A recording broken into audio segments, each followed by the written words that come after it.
নমস্কার, কেমন আছেন সবাই? বাসন্তী রান্নাঘরে সবাইকে স্বাগত।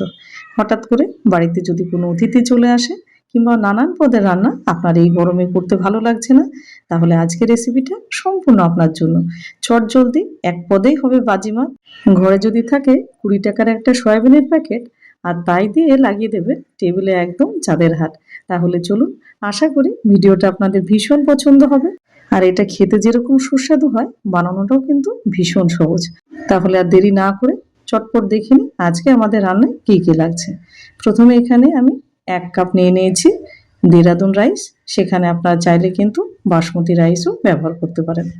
আমি চালটা 2 ঘন্টা আগে ভিজিয়ে দিয়েছিলাম আর চালটা খুব সুন্দরভাবে ভিজে গেছে। এখানে আমি 1 কাপ চাল দিয়ে করব। সেখানে কোয়ান্টিটি বেশি কিংবা কম সেখানে লোক সদস্য বুঝে আপনারা করতে পারেন। আর কি কি লাগছে একবার দেখিয়ে দিই।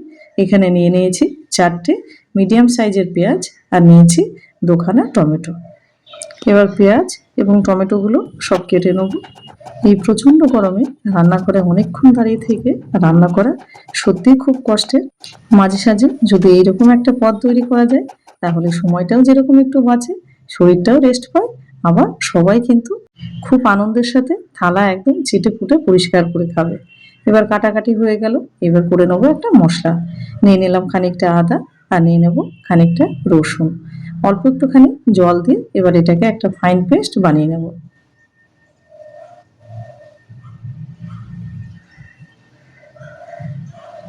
পেস্ট বানানো হয়ে গেছে।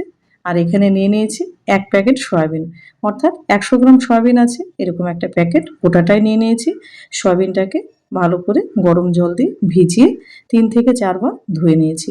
আর এটা খুব ভিজে গেলে হবে না, একটু কিন্তু শক্ত শক্ত থাকতে হবে। এবার সয়াবিনটাকে একটু ম্যারিনেট করে রাখবো। তার জন্য নিয়ে নিলাম 1 চামচ জিরে গুঁড়ো, 1 চামচ কাশ্মীরি লঙ্কার গুঁড়ো, হাফ চামচ হলুদ গুঁড়ো এবং 1 চামচ ধনে গুঁড়ো।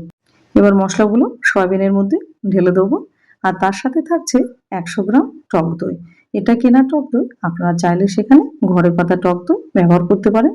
হাতটা আগে পরিষ্কার করে ধুয়ে নিলাম। এবার সয়াবিনটাকে খুব ভালো করে মেখে নেব, যাতে মশলা এবং দই দিয়ে খুব ভালোভাবে সয়াবিনটাকে মাখা হয়ে যায়। এবার ভালো করে মাখা হয়ে গেছে। এবার এটা মোটামুটি 10 থেকে 15 মিনিটের জন্য রেস্টে রেখে দেবো। এবার চলে যাই রান্নাতে। প্রথমে গ্যাসটা জ্বালিয়ে বসিয়ে দিলাম একটা কড়াই। এবার কড়াইতে দিয়ে দিলাম খানিকটা সর্ষের তেল। আমি এই রান্নাটা পুরোটাই সর্ষের তেলে করব, আপনারা সেখানে চাইলে সাদা তেল ব্যবহার করতে পারেন। এবার তেলে দিয়ে দেবো 1 চামচ মতো ঘি। এবার তেলটা ভালোভাবে গরম হতে দেবো। ভালোভাবে গরম হয়ে গেলে খানিকটা পেঁয়াজ দিয়ে দেবো। আমি যা পেঁয়াজ কেটেছি মানে 4টে পেঁয়াজ, ওর মধ্যে 2টো দিলাম আর 2টো পেঁয়াজ আমি কাটা অবস্থায় রেখে দিলাম। এই 2টো পেঁয়াজে বেরেস্তা করে রেখে দেবো, যেটা পরে আমাদের কাজে লাগবে। এবার পেঁয়াজটাকে ভালো করে বেশ লাল লাল করে ভেজে নেবো।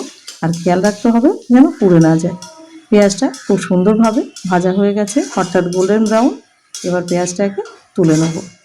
আর এই খাবারটা কিন্তু বেশিরভাগ বাচ্চারা ভীষণ পছন্দ করে। এবার পেঁয়াজটাকে একটা ছাঁকনির সাহায্যে পেঁয়াজগুলো তুলে নিলাম। এবার তুলে নেওয়া হয়ে গেলে এবার ওই তেলে দিয়ে দেবো কিছু ফোড়ন, দিয়ে দেবো একটা তেজপাতা, একটা দারচিনি স্টিক, 2টো এলাচ, কিছু কিছু লং, কিছু গোলমরিচ, একটা স্টার এনিস, অল্প একটুখানি কাবাব চিনি। এবার ফোড়নটাকে ভালো করে ভেজে নিতে হবে যতক্ষণ না ফোড়নটা দিয়ে সুন্দর গন্ধ বেরোচ্ছে। এবার ফোড়নটা ভাজা হয়ে গেলে বাকি যে পেঁয়াজটা ছিল সেটা দিয়ে দেবো। এবার পেঁয়াজটাকে ভালো করে বেশ লাল লাল করে ভেজে নিতে হবে। আর গ্যাসের ফ্লেম এখন করে দিয়েছি লো টু মিডিয়াম। আর আজকে আমার ভিডিওটা আপনি কোথায় থেকে দেখছেন সেটা অবশ্যই কমেন্ট সেকশনে জানাবেন। এবার পেঁয়াজটাকে ভালোভাবে ভাজা হয়ে গেলে দিয়ে দেবো কেটে রাখা টমেটোগুলো। এবার টমেটোটা যাতে তাড়াতাড়ি একটু নরম হয়ে যায় ওই জন্য দিয়ে দেবো সামান্য একটুখানি লবণ। এবার লবণ দেওয়ার পর এবার এটাকে ভালো করে নাড়াচাড়া করে টমেটোটাকে একটুখানি কষিয়ে নিতে হবে। টমেটোটা খানিকটা কষানো হয়ে গেলে এবার দিয়ে দেবো আদা রসুনের পেস্টটা। এবার আদা রসুনের পেস্ট দিয়ে এবার ভালো করে কষিয়ে নিতে হবে যতক্ষণ না রসুন এবং আদা কাঁচা গন্ধটা যাচ্ছে। হঠাৎ করে বাড়িতে যদি অতিথির আগমন ঘটে তখন কি রান্না করব, ঘরে মাছও নেই, ডিমও নেই, মাংসও নেই, তখন চোখ বন্ধ করে এরকম একটা প্রিপারেশন আপনি করে দিতে পারেন। এবার মশলাটা কষানো হয়ে গেছে। এবার দিয়ে দেবো হাফ চামচ জিরে গুঁড়ো আর হাফ চামচ দিয়ে দেবো ধনে গুঁড়ো, সামান্য একটুখানি মশলা দিলাম। এবার দেওয়ার পরে এটাকেও আরেকটুখানি কষিয়ে নেবো মোটামুটি 1 মিনিট মতো। আর এটা খেতে এতটাই ভালো হয় যে এর সাথে আপনার তো অন্য কোনো পদ লাগবেই না, শুধু এরকম একটুখানি পোলাও থাকলে আর সাথে একটু স্যালাড কিংবা রায়তা থাকলে একদম থালা ফিনিশ। এবার মশলাটা কষানো হয়ে গেলে দিয়ে দিলাম ম্যারিনেট করা সয়াবিনটা। এবার সয়াবিনটা দেওয়ার পরে ভালো করে কষিয়ে নিতে হবে। এখানে একটা কথা বলে রাখি আপনাদের, এই সয়াবিনটা ভালোভাবে না কষালে কিন্তু পোলাওটা খেতে ভালো লাগবে না। ওই জন্য এইদিকে একটুখানি নজর দিতে হবে, কারণ এই সয়াবিনটা কষানোর উপরে ভালো মন্দ স্বাদ নির্ভর করছে পোলাওয়ে। সয়াবিন যদি ভালোভাবে কষানো হয় মশলার সাথে তাহলে কিন্তু পোলাওয়ের স্বাদ এমনি খুব ভালো হবে। এবার এটা তেল ছাড়া পর্যন্ত কষিয়ে নেব।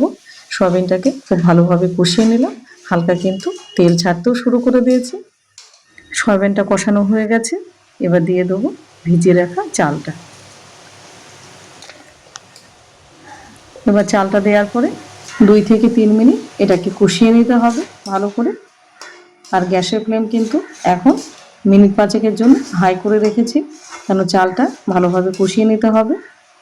আর এটা কিন্তু স্কুল টিফিন কিংবা অফিস টিফিনেও আপনি একদম লাঞ্চ বক্সে অনায়াস হয়ে দিতে পারেন, কিংবা যারা ব্যাচেলার, যারা হোস্টেলে কিংবা পিজিতে একা থাকে তাদের জন্য তো এটা 1 পট মিল একদম বেস্ট আইটেম।